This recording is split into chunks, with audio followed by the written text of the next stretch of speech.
matched in modern history in terms of their combined barbarity, scope, duration, premeditation, and callousness. In court to testify against Comrade Duch is New Zealander Rob Hamill. Rob's brother Kerry was one of the estimated 15,000 men, women and children killed at the notorious Tulsalong prison run by Duch, whose full name is Konguk Kyu. The prison was known as S21. There was Duch in his seat. It was quite creepy. The moment I sat down and looked up and he was looking at me, he gave me the eye and made very strong eye contact. He gave me a blank stare, actually. It was very chilling and I found quite challenging. He knew exactly who I was. It's been 31 years since Kerry Hamill mistakenly sailed into a nightmare with two young friends while they were following the so-called hippie trail through Southeast Asia. Kerry was the oldest of 5 children. Kerry was a deep thinker, I think would be the way to put it. He was adventurous and fun, but from my perspective as a young, hyperactive kid, he wasn't active enough for me. He had his head in the books a lot often when I was hanging out around home. A very calm sort of guy. I remember vividly one person describing him as a gorgeous, beautiful man, and that really hit home for me, actually. We lived on the North Island of New Zealand, and we had lots of adventures in the river and on the beach and the surf and fishing out in the ocean. So there was a big connection with the water for our family. In 1978, at the age of 26, Kerry made friends with Canadian Stuart Glass. They bought a stake in a yacht called Foxy Lady and started sailing with a British man, John Dewhurst. To pay their way, they would do day charters out for fishing, snorkeling and sightseeing. They went up to Indonesia first and all those beautiful islands. You know, back then everything was pristine. It would have been unbelievable sailing up into Thailand, Malaysia, and he wrote very loving and colourful letters that we all lived vicariously by. But in July 1978, the letters stopped. When the Pol Pot regime fell a year later, the Hamill family began piecing together what had happened. The 3 of them were blown off course, we think, in a storm. It ended up in Cambodian waters and taking shelter on an island called Koh Tang, which is about 50 kilometres offshore. And on the other side of that island was a Khmer Rouge naval gun base. That night they were attacked by a gunboat. Stuart Glass, Kerry's friend, was shot and killed at that time.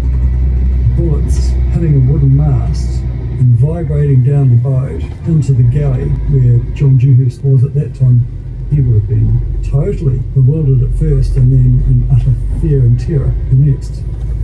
As for Kerry and Stuart Glass, who were on top of the deck, would have been even worse. Stuart died, I guess, in Kerry's arms. Kerry and John Dewhurst were taken prisoner and arrived in Tulsalong prison a few days later. There at S21, the Khmer Rouge accused them of being American spies and forced them to write false confessions. When Rob visited Cambodia to investigate further, he found out Kerry was likely to have died in very distressing circumstances. One particular guard we spoke to, who worked at the prison, said he witnessed a Westerner being taken out of the prison and had tyres placed over him and petrol was poured all over him and set alight. And I actually think it could well have been Kerry. It took 30 years to set up the War Crimes Tribunal for the Khmer Rouge. It was a landmark moment for Cambodia and the relatives of the millions of victims. Then 67, Comrade Duch was the first of 5 senior figures to appear. May I be permitted to apologise to the survivors of the regime and also to the families of the victims whose loved ones died so brutally at S21. I plead with you to leave an open window for me to seek forgiveness. The tribunal was a chance for families to share details about the violence their loved ones had experienced. Rob Hamill didn't have a photo of his brother's last moments, so he showed a picture of a Cambodian victim of a similar age. He had a checked shirt on and he had jeans, and it was the sort of clothing that my brother, I've got photos of him wearing, but you could see the brutal wounds that had been inflicted on this man as he sort of lay on the floor and the blood just soaked all around his head, and you could see her still moving, but barely. And it's a horrendous photo, and it was my brother. For me, it was my brother. I know this individual may not be my brother Kerry, just another poor soul that is 21. But the way he is shackled, the way he has been grotesquely beaten, yet the continuing struggle, the resilience, this man's struggle to hold on to life, holding himself up ever so slightly off the floor. For me, Mr. President, this is my gorgeous, beautiful brother, Kerry Hamill. This is the sort of image that has haunted me when I was 16 and still haunts me today. Like many of the relatives, Rob wanted to know where his brother's body was. Not having a body to grieve over is really significant. I saw that sort of dreams of Kerry turning up out of the bush, bedraggled, because you have not seen your dead sibling or your dead son. But when he challenged Doik, the former commander was frustratingly evasive, despite his plea for forgiveness. I asked where my brother's remains are, and he went off on a tangent talking about Van Gogh, the artist, cutting off his ear. Don't know if something was lost in translation, but in the moment he really lost me, and I regret not challenging him more, but my lawyer had instructed me to be very respectful of the court. I look back now and I wished I had challenged him more. Comrade Doik was sentenced to 35 years for crimes against humanity. But with the time he'd already spent in jail, this meant he could walk free in only 19. Relatives of his victims were devastated. There's no justice for me. There's no justice for me. I feel despair because if Doik gets only 19, what about the other 4? They may be released. Doik's sentence was eventually increased to life. He died in 2020. In 2018, 2 of the other 4 Khmer Rouge leaders were convicted of genocide. But Mayus Moot, who ran the Navy and would have given the order to capture the foreigners, will not be prosecuted. I think there'll be many victims very, very disappointed in that, and it actually sends a really bad message to the world that these characters are untouchable. And how do you feel that the court experience changed you? Don't know, I'm still a Kiwi bloke, just having an adventure. I mean, my brother is an inspiration to me. Just adventurers having the time of your life and sharing the love and excitement that went with that. Rob Hamill represented New Zealand in rowing. He has sailed the world with his family. He was talking to me, Josephine McDermott, for that episode of Witness History. It was first broadcast in 2022. This is the BBC World Service, and on this week's assignment, Panama is one of the wettest countries in the world and has a canal which earns it billions of dollars a year, but many Panamanians don't have access to piped water. So why is it struggling to find enough water for its population and its world-famous canal? assignment at bbcworldservice.com/assignment.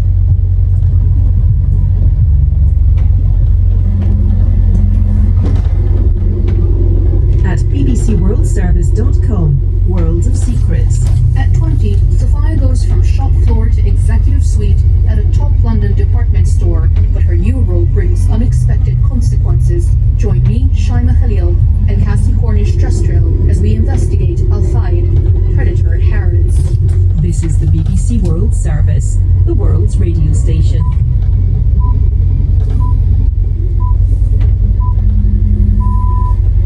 At 3 hours GMT, welcome to the newsroom from the BBC World Service. I'm Paul Moss. Benjamin Netanyahu warns Iran it will pay for its mistake after a vast barrage of missiles are launched at Tel Aviv and other Israeli targets. The one casualty of Iran's assault was a Palestinian. So should this attack be seen as a failure, or merely a foretaste of worse to come? Meanwhile, Israel continues its invasion of Lebanon. My daughter-in-law upstairs had her leg torn off. They're doing another Gaza here. The US is promising Israel its full backing, but some fear that could lead to further escalation. And speaking of the US, the two leading candidates for vice president have held a debate in New York, one which commentators say could be crucial. So, who came out on top? We'll have all of that after this bulletin of news. Hello, I'm Neil Nunes with the BBC News. The Israeli Prime Minister Benjamin Netanyahu has warned of grave consequences after Iran launched a barrage of ballistic missiles at targets across Israel. The Israeli army said about 180 missiles were fired, and spokesman Daniel Hagari said Israel would respond. Iran's attack is a severe and dangerous escalation. There will be consequences. Our defensive and offensive capabilities are at the highest levels of readiness. Our operational plans are ready. We will respond wherever, whenever, and however we choose, in accordance with the directive of the government of Israel. The Israeli military said it was carrying out airstrikes in Beirut against targets of the Lebanese militant group Hezbollah. Lebanon's health ministry said Israeli airstrikes on Tuesday killed 55 people across the country. All the carrying is in the city of Tyre in southern Lebanon. Since we've been in Tyre over the last few hours, we've seen very, very empty streets, houses and shops boarded up, a lot of damaged cars, a lot of glass. On our way in, we saw the site of another recent strike. Cars had been flipped over on their sides, trees had been ripped up, and there was a massive crater. Those who remain here, and that's not many, know that there could be worse to come. Israeli troops are now on the ground in southern Lebanon, and the war is moving into a new phase. The two vice presidential candidates in the forthcoming US elections have clashed over immigration, abortion, taxes, climate change, and the crisis in the Middle East in their first and only face-to-face debate. The Democrat Tim Walz and the Republican J.D. Vance struck a cordial note. In the wake of the unfolding situation in the Middle East, Governor Walz said the United States would continue to support Israel. The expansion of Israel and its proxies is an absolute fundamental necessity for the United States to have the steady leadership there. You saw it experienced today, where along with our Israeli partners and our coalition, able to stop the incoming attack. But what's fundamental here is that steady leadership is going to matter. Senator Vance defended Donald Trump's foreign policies when he was president. We have to remember that as much as Governor Walz just accused Donald Trump of being an agent of chaos, Donald Trump actually delivered stability in the world, and he did it by establishing effective deterrence. People were afraid of stepping out of line. Iran, which launched this attack, has received over $100 billion in unfrozen assets thanks to the Kamala Harris administration. This is the world news from the BBC. Claudia Sheinbaum has been sworn in as Mexico's president, the first woman in the country's history to hold the office. The former mayor of Mexico City is a close ally of the outgoing president Andrés Manuel López Obrador. Thousands of her supporters gathered outside the Congress and in the capital's main square to welcome her. Ms. Sheinbaum set out some of her policies. In economic matters, the autonomy of the Bank of Mexico, a responsible fiscal policy, and a reasonable debt-to-gross domestic product ratio will be maintained. We will promote public investment and private investment. I say this very clearly. Rest assured that the investments of domestic and foreign shareholders will be safe in our country. Meanwhile, a plane that was carrying the Brazilian President Luiz Inácio Lula da Silva from Ms. Sheinbaum's inauguration back to Brazil has returned to Mexico City after it developed a technical problem. In a statement, the Brazilian Air Force said the aircraft had to cycle in the air to use up its fuel load and allow it to land again safely 5 hours after it had taken off. 25 people, most of them police officers, have been arrested in Guatemala on allegations of working with a human trafficking gang trying to get migrants to the US. Guatemala is a major transit country for migrants from Latin America and beyond as they travel north to Mexico's border with the United States. More than than 100 people are to sue the American music star and record producer Sean Diddy Combs for alleged sexual assault. The rapper faces accusations including rape and sexual exploitation. Combs, one of rap music's biggest stars and a multi-millionaire businessman, was arrested in Manhattan last month and has been held in jail, awaiting trial on other sex offense charges. BBC News. You're listening to the newsroom with me, Paul Moss. So, how to view the missile attack on Israel? On the one hand, if Iran was hoping to inflict real pain on its mortal enemy, the attack must be considered a failure. Around 180 missiles were launched, but most seem to have been shot down. And it's particularly pointed that the one person killed was a Palestinian. He apparently died when part of a shot-down rocket fell on him. And yet the missiles do seem to have hit several prominent targets in Israel, reportedly including military bases. The Israeli Prime Minister, Benjamin Netanyahu, said the attack would not go unpunished. Iran made a big mistake tonight and it will pay for it. The regime in Iran does not understand our determination to defend ourselves and our determination to retaliate against our enemies.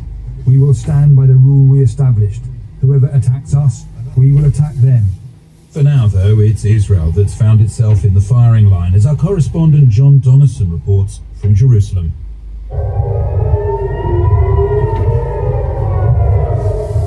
This was Iran's revenge.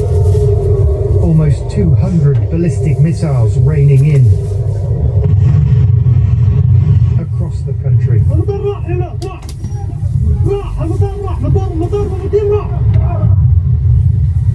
Okay guys, we gotta get off the roof. These are coming down right next to us here. As people ran for shelter, with the Iranian missiles travelling 2,000 kilometres in only around 12 minutes, Israel's defence system was at full stretch. In Gaza, as Iran pounded Israel, there were celebrations, as there were in the Iranian capital too. Iran had vowed vengeance after Israel assassinated Hassan Nasrallah, the leader of the Iranian-backed Lebanese militia Hezbollah, on Friday.